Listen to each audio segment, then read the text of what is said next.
ہاتھ ناصر کے ذریعے ماریہ کو واپس بھیج چکا تھا۔ حورین پہلے ہی سے کافی خوش لگ رہی تھی۔ وہ دونوں صوفے پر بیٹھے حورین کی پسندیدہ فلم دیکھ رہے تھے۔ احتشام بتا رہا تھا تم شطرنج میں کافی اچھی ہو رہی ہو۔ تھکے ہونے کے باوجود بھی وہ حورین کے ساتھ وقت ضرور گزارتا تھا۔ میں ہمیشہ ہار جاتی ہوں۔ وہ اپنے ہاتھ دیکھتے ہوئے کہنے لگی، کوئی بات نہیں، میں بھی تمہاری مدد کروں گا یہ گیم سمجھنے میں۔ مجھے دو، ویسے کچھ خاص پسند نہیں، اس نے ناک سکیڑتے ہوئے کہا۔ ہاتھ نے اس کے پیچھے صوفے پر اپنا ہاتھ ٹکایا ہوا تھا۔ وہ ہمیشہ کی طرح اس کے کچھ بال ہاتھ میں تھامے تھے۔ اس نے انہیں ہلکا سا کھینچا جس سے اس کا سر پیچھے کو جھک گیا۔ میں نے تم سے پوچھا تو نہیں؟ حورین کے دل کی دھڑکن تیز ہونے لگی۔ وہ اسے اس حالت میں چھوڑ کر خود دوبارہ فلم دیکھنے لگا اور وہ اپنی سانسیں درست کرتی رہی۔ کافی دیر تک جب ہاتھ نے اسے مخاطب نہیں کیا تو وہ بالوں کی اوٹ سے اسے دیکھنے لگی۔ شاید وہ سو رہا تھا۔ حورین مزید اس کی طرف جھکتی اس بات کا یقین کرنے لگی۔ وہ واقعی سو رہا تھا۔ اسے ایسے صوفے پر سوتا دیکھ کر اس کی ہنسی نکلنے لگی۔ وہ پہلی بار اسے سوتے ہوئے دیکھ رہی تھی۔ وہ دبے پاؤں اٹھی، میز پر پڑے ریموٹ سے مووی بند کی اور اسی طرح دبے پاؤں چلتی اپنے کمرے میں آ گئی۔ وہاں سے اس نے کمبل اور اپنی اسکیچ بک اور اسٹیشنری اٹھائی جو کہ اس کے سامان میں تھی اور واپس لاؤنج میں آ گئی۔ باقی سامان ایک طرف رکھتے وہ آرام سے اس پر کمبل ڈالنے لگی۔ ہاتھ نے اپنی آنکھیں ایک دم کھولی تھیں لیکن وہ اپنے ہی کام میں مگن تھی تو اس نے دوبارہ سے آنکھیں بند کر لیں۔ حورین سامنے سنگل صوفے پر ٹانگیں سمیٹ کر بیٹھ گئی اور اسے سوتے ہوئے غور سے دیکھنے لگی۔ وہ اس طرح کتنا پرسکون اور کم خوفناک لگتا تھا۔ اپنی سوچیں اس نے ایک دم جھٹکی تھی اور پھر اس کا پہلے رف سا اسکیچ بنانے لگی۔ وہ بار بار اس کی طرف دیکھتی، اسے یہ اسکیچ اس کی طرح پرفیکٹ بنانا تھا۔ اگلے روز جب وہ جاگا تو وہیں صوفے پر الٹا سو رہا تھا۔ وہ پہلے اپنے آفس کے ساتھ بنی جم میں گیا اور روزانہ کی ایکسرسائز اور پریکٹس کے بعد جاگنگ کے لیے نکل گیا۔ واپس آ کر جب فریش ہو کر نکلا تو حورین بھی جاگ چکی تھی۔ وہ گازیبو میں اپنی اسکیچ بک تھامے اس کے اسکیچ کو فنیشنگ ٹچ دے رہی تھی۔ ہاتھ جا کر گازیبو کے دروازے میں کھڑا ہو گیا۔ کیا کر رہی ہو؟ اس کی بات پر وہ ایک دم چونکی اور جلدی سے بک بند کر کے سائڈ پر رکھ دی۔ میں کچھ بھی نہیں۔ ڈارلنگ، تم کبھی مجھ سے جھوٹ نہیں بول سکتی، ویسے تمہیں کوشش بھی نہیں کرنی چاہیے۔ ہاتھ جانتا تھا کہ وہ کیا ہے۔ اس نے آخر خود اس کے سامان کی تلاشی لی تھی۔ حورین کو سمجھ نہیں آیا کہ کیا کہے۔ شرم سے اس کا چہرہ سرخ ہو رہا تھا۔ گلاب ڈرا کر رہی ہوں۔ اس نے دوبارہ اپنی کوشش کی تھی لیکن ہاتھ کی نظریں دیکھ کر سر جھکا گئی۔ وہ پریشانی سے اپنے ناخن خود کو چبھانے لگی۔ حورین، جاؤ اور جا کر اپنے ناخن کاٹو۔ اس نے حورین کی اس حرکت کو بہت برداشت کر لیا تھا۔ وہ تو پہلے ہی فرار کا راستہ تلاش کر رہی تھی۔ سارا سامان اٹھا کر اس کے سامنے آ کھڑی ہوئی لیکن وہ بھی ہاتھ تھا پہلی ملاقات کی طرح تھوڑا سا کھسک گیا اور پہلے گہرا سانس لے کر اپنے ہونٹ تر کرنے لگی اور پھر گازیبو کے ساتھ چپک کر گزرنے لگی۔ ہاتھ اپنے آفس میں گیا اور اپنا کچھ کام کرنے لگا۔ تھوڑی دیر بعد امارا اس کے دروازے پر ناشتہ لیے ناک کر رہی تھی۔ وہ اپنا لیپ ٹاپ بند کرتا آفس سے نکل گیا۔ حورین جب تک اپنے کمرے میں نہ پہنچی اس کی دھڑکن ویسی ہی تیز رہی۔ اپنی سانسیں درست کرتے ہوئے وہ اپنے ناخن کاٹنے کے بارے میں مکمل طور پر بھول گئی تھی۔ ویسے بھی اسے اپنے لمبے ناخن پسند تھے اور انہیں ہتھوڑیوں میں چبھو کر وہ حالات سے ذہنی طور پر فرار حاصل کرتی تھی۔ جب وہ ناشتہ کرنے ڈائننگ روم میں آئی تو ہاتھ اپنے لیے گلاس میں جوس ڈال رہا تھا۔ اس نے نظر حورین کے سراپے پر ڈالی لیکن اس کی نظریں اسی پر ٹھہر گئیں۔ وہ ہمیشہ گہرے رنگ پہنتی تھی، گرے، ڈارک پرپل، جو کہ ہاتھ کو ہمیشہ کالے ہی لگتے تھے، لیکن آج وہ شاکنگ پنک کلر کے فراک میں ملبوس تھی۔ اس پر وہ رنگ کافی بھا رہا تھا۔ ہاتھ کی نظریں خود پہ دیکھ کر وہ کنفیوز ہوتی اپنی جگہ پر آ بیٹھی۔ جب اس نے اپنی نگاہیں تب بھی نہ ہٹائیں تو وہ ناخن ہتھیلیوں میں مارنے لگی۔ حورین! ہاتھ نے اس کا نام ایک سرگوشی میں ادا کیا۔ حورین کو لگا جیسے اس کا دل باہر آ جائے گا۔ سانسیں تیز ہونے لگیں۔ حورین! اس کے دوبارہ نام ادا کرنے پر حورین نے بہت مشکل سے نگاہیں اٹھا کر اسے دیکھا۔ نیل کٹر لے کر آؤ۔ کیا؟ حورین کو یقین نہیں آ رہا تھا کہ اس نے صحیح سنا ہے۔ کہ ایسے وقت میں تعریف نہیں کی جاتی؟ نیل کٹر لے کر آؤ، اب کہ اس نے قہر آلود آواز میں کہا، اور وہ کرسی سے اٹھتی باہر بھاگ گئی۔ وہ اپنے کمرے تک عجیب آوازیں آتی کرتی آئی تھی اور پھر نیل کٹر لے کر واپس آ گئی۔ ہاتھ نے اسے اپنے ساتھ بٹھایا اور ناخن تراشنے کو کہا۔ وہ اسے دیکھ کر اپنے ناخن تکنے لگی، لیکن ہاتھ کو کیا کہتی؟ اسے تھوڑے تھوڑے سے ناخن تراشتا دیکھ کر وہ پھر سے بولا تھا، تم ٹھیک سے کرو گی یا میں خود کروں؟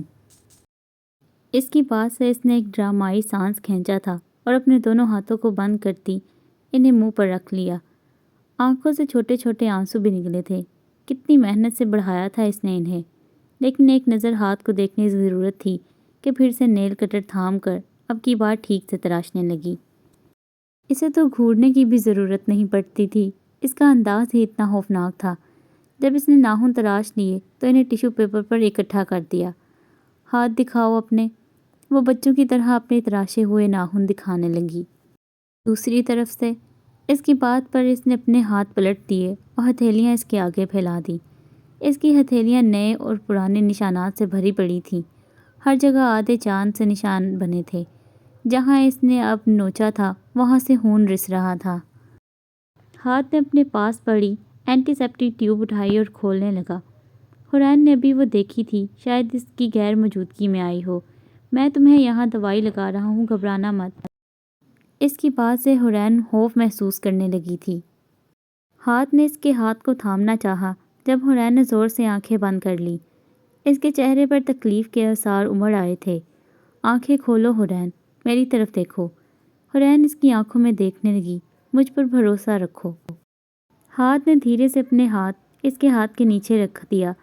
حورین نے ایک دم سانس کھینچا تھا، اسے لگا ابھی اس کا ہاتھ جلنے لگے گا۔ حورین کے ہاتھ کی پشت ہاتھ کے ہاتھ کی ہتھیلی چھو رہی تھی۔ وہ دوسرے ہاتھ سے اسے دوائی لگانے لگا۔ اس دوائی کی جلن کے علاوہ اس نے کوئی جلن محسوس نہیں کی۔ اس نے بے یقینی سے ہاتھ کو دیکھا۔ وہ کیا کرتا جا رہا تھا اس کے ساتھ؟ اس کی پکڑ میں اتنی نرمی تھی جیسے وہ اس کا مضبوط ہاتھ نہیں بلکہ نرم روئی ہو۔ جیسے ہی اس نے دوائی لگا دی، ہاتھ نے اپنے دونوں ہاتھ فوراً حورین سے دور کیے تھے اور پھر اس کا ہاتھ دوسرا ہاتھ تھام لیا۔ اسی نرمی اور تیزی سے اس نے وہاں بھی دوائی لگائی اور اپنے ہاتھ پیچھے کر لیے۔ حورین آنکھوں میں نمی لیے اسے دیکھ رہی تھی۔ اسے تو یاد بھی نہیں تھا کسی کا لمس اتنا ایسا محسوس ہوتا ہے۔ کیا وہ ٹھیک ہو رہی تھی؟ اس کے سامنے بیٹھا شخص جس نے اسے پہلے قید کیا اور اب ہر چیز سے آزاد کر رہا تھا، وہ کیسا جادوگر تھا جس کے سحر میں اسے ہی طاقت ملی تھی؟ وہ واقعی کوئی درندہ تھا یا مسیحا؟ اس نے اپنے آنسو بہت مشکل سے روکے تھے۔ اب تم آئندہ ایسے خود کو تکلیف نہیں دے پاؤ گی، ہاتھ نے اس کے کٹے ہوئے ناخن دیکھ کر سکون سے کہا، اور وہ مزید سر جھکا گئی۔ تھوڑی ہی دیر میں ماریا پھر سے حاضر تھی۔ ہاتھ نے حورین کو ہوش دیکھ کر اسے دوبارہ آنے کا کہا تھا۔ وہ کسی طوفان کی طرح تھی جو ہر طرف تباہی مچا دیتی تھی، اسی لیے ابھی تک اس نے ماریا کو حورین سے دور رکھا تھا۔ وہ انہیں چھوڑ کر خود اپنے باپ شہباز مرزا سے ملنے چلا گیا، جو کہ کبھی کراچی کا بے تاج بادشاہ مانا جاتا تھا۔ آج اس کی ساری طاقت ہاتھ نے ختم کر دی تھی۔ اتنے پیارے نیلز تھے تمہارے، سارے کٹوا دیے ظالم نے، ماریا نے افسوس سے کہا۔ وہ دونوں اس کے کمرے میں بیٹھی تھیں۔ بہت کم لوگ ہی جانتے تھے کہ ماریا کا کوئی وجود بھی ہے۔ ہاتھ نے اسے ہمیشہ سب سے دور رکھا تھا۔ نتیجتاً وہ کالج نہیں جا پائی، اس کی کوئی دوست نہیں تھی۔ ہاتھ کے علاوہ اس کے قریب کوئی نہیں تھا اور اس نے بھی ہمیشہ ایک فاصلہ رکھا تھا، اس لیے اسے معصوم سی حورین بہت پسند آئی تھی۔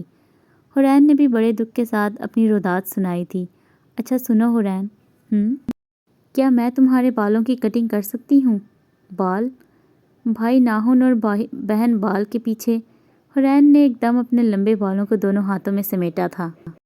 نہیں، ارے پلیز نا، بس تھوڑی سی شیپ دوں گی، بہت اچھے لگیں گے۔ حورین نے سر ہلا ہلا کر اسے انکار کیا، پر وہ بھی اپنے بھائی کی بہن تھی۔ حورین کو قابو کر کے چھوڑا۔ اس کے بال کافی گھنے اور لمبے تھے، اس لیے ماریا نے لیئر کٹنگ شروع کر دی۔ نتیجہ کافی اچھا نکلا تھا۔ حورین کو اس کی امید نہیں تھی۔ اس نے 4 سال بعد کٹنگ کروائی تھی اور وہ پہلے کی طرح چیخی بھی نہیں تھی۔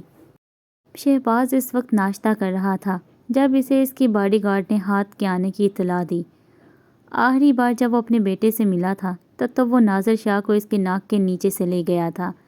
کتنا سوچا تھا اس نے کہ ہاتھ اس کی سلطنت کو مزید بڑھائے گا اور وہ دونوں مل کر راج کریں گے، لیکن اس نے اس کے سارے خواب مٹی میں ملا دیے۔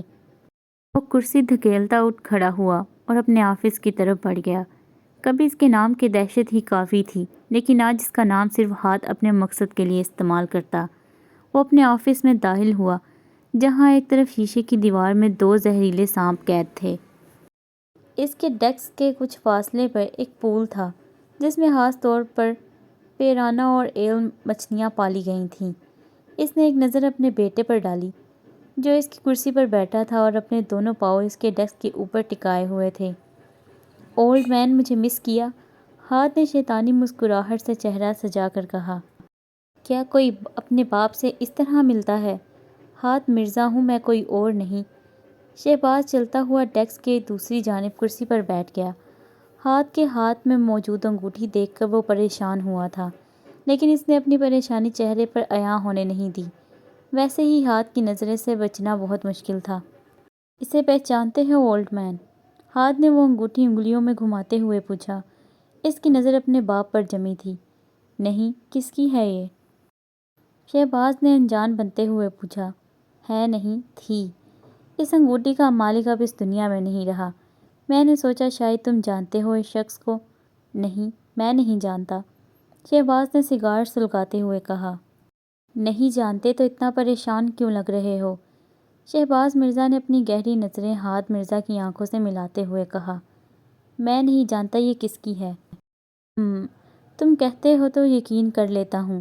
ہاتھ کو اس کے کسی بھی لفظ پر یقین نہیں تھا۔ وہ وہاں سے اٹھتا اس پول نما ایکویریم کے پاس جا کھڑا ہوا۔ ان مچھلیوں نے کب سے انسانی خون نہیں چکھا، شاید ان کو بھی ان کی پسندیدہ خوراک دینے کا وقت آ گیا ہے۔ وہ دبے لفظوں میں اسے دھمکی دیتا وہاں سے چلا گیا۔ ایک بات کا تو یقین اسے ہو گیا تھا کہ اس کا باپ اس شخص سے واقف تھا، اور شاید وہ بھی۔